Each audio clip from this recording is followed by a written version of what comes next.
नमस्कार। Digital news analysis में आप सभी का स्वागत है। बड़ी खबर, बिहार में माफिया पर टारगेटेड वॉर, बुलडोजर एक्शन से लेकर एंटी रोमियो स्क्वाड तक अब अपराध की आर्थिक रीढ़ टूटेगी। बिहार में संगठित अपराध के खिलाफ अब तक का सबसे व्यापक और आक्रामक अभियान शुरू हो चुका है। राज्य सरकार ने स्पष्ट संकेत दे दिया है कि अब अपराध, माफिया नेटवर्क, भूमि कब्जा, रंगदारी, शराब तस्करी और महिलाओं के खिलाफ अपराध पर जीरो टॉलरेंस की नीति लागू होगी। यह केवल पुलिस या दबिश नहीं बल्कि एक साझा रणनीतिक ऑपरेशन है जिसमें बुलडोजर एक्शन, तेज अभियान, कठोर कानूनी दाव और आधुनिक तकनीक का मेल शामिल है। सरकारी स्रोतों के अनुसार राज्य भर में करीब 400 बड़े माफिया और 1300 से अधिक अपराधियों की अवैध संपत्तियों की पहचान की जा चुकी है। आर्थिक अपराध इकाई, स्पेशल ब्रांच पुलिस और राजस्व विभाग की संयुक्त टीमों ने इन संपत्तियों के दस्तावेजों और लेन देन की जांच पूरी कर ली है। आगे की प्रक्रिया के तहत या तो इन संपत्तियों पर बुलडोजर चलेगा या उन्हें सरकारी नियंत्रण में ले जाया जाएगा। लंबे समय से विशेषज्ञों का मानना रहा है कि जब तक अपराधियों की आर्थिक स्रोतों पर प्रहार नहीं होता तब तक वे कानून से डरते नहीं और अपराध का सिलसिला जारी रहता है।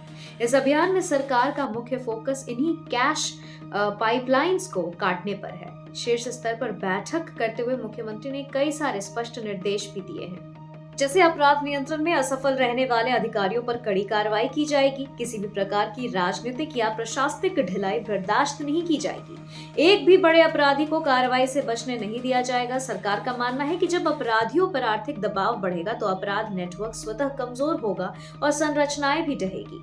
वहीं महिला सुरक्षा पर विशेष सख्ती है। एंटी रोमियो स्क्वाड मैदान में, जहां प्रदेश भर में एंटी रोमियो स्क्वाड को सक्रिय कर दिया गया है। इन स्क्वाड में प्रशिक्षित महिला पुलिसकर्मी शामिल हैं, जिन्हें आधुनिक उपकरण, दोपहिया वाहन और तत्काल कार्रवाई की विशेष शक्ति दी गई है।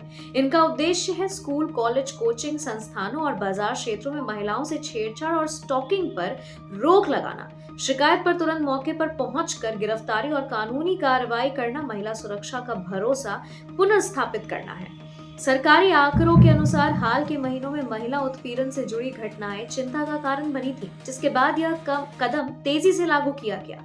तकनीक में बनेगी कई सारे बड़े हथियार भी, जहां पे अभियान का तकनीकी ढांचा जो है बेहद आधुनिक है। इसमें कई चीज शामिल है, जैसे ड्रोन सर्विलेंस, शहरों और कस्बों में सीसीटीवी नेटवर्क का विस्तार और cyber crime monitoring unit. AI आधारित ट्रैकिंग सिस्टम, कई जिलों में की गई छापेमारियों में हथियार, अवैध संपत्ति के दस्तावेज, मनी लॉन्ड्रिंग रिकॉर्ड, आपराधिक नेटवर्क की गतिविधियों से जुड़े कई अहम परिणाम मिले हैं। सरकार ने संकेत दिया है कि यह ऑपरेशन कुछ दिनों की पुलिसिया औपचारिकता नहीं बल्कि लंबी लड़ाई की शुरुआत है।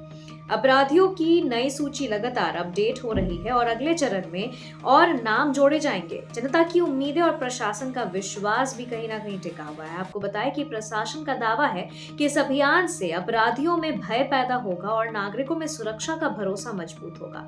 आम जनता उम्मीद कर रही है कि रंगदारी और जमीन कब्जा जैसी घटनाओं का अंत होगा, युवाओं और महिलाओं के लिए सुरक्षित वातावरण बनेगा, विकास कार्यों में बाधा डालने वाले नेटवर्क टूटेंगे। बुलडोजर एक्शन, कठोर कानूनी कदम और आधुनिक पुलिसिंग के साथ बिहार सरकार यह संदेश देना चाहती है कि राज्य में अपराध का युग अब समाप्त होने की ओर है और कानून का शासन स्थापित होगा। आने वाले हफ्तों में इस कार्रवाई के वास्तविक परिणाम सामने आएंगे, जो यह तय करेंगे कि बिहार की सुरक्षा नीति किस दिशा में आगे बढ़ती है।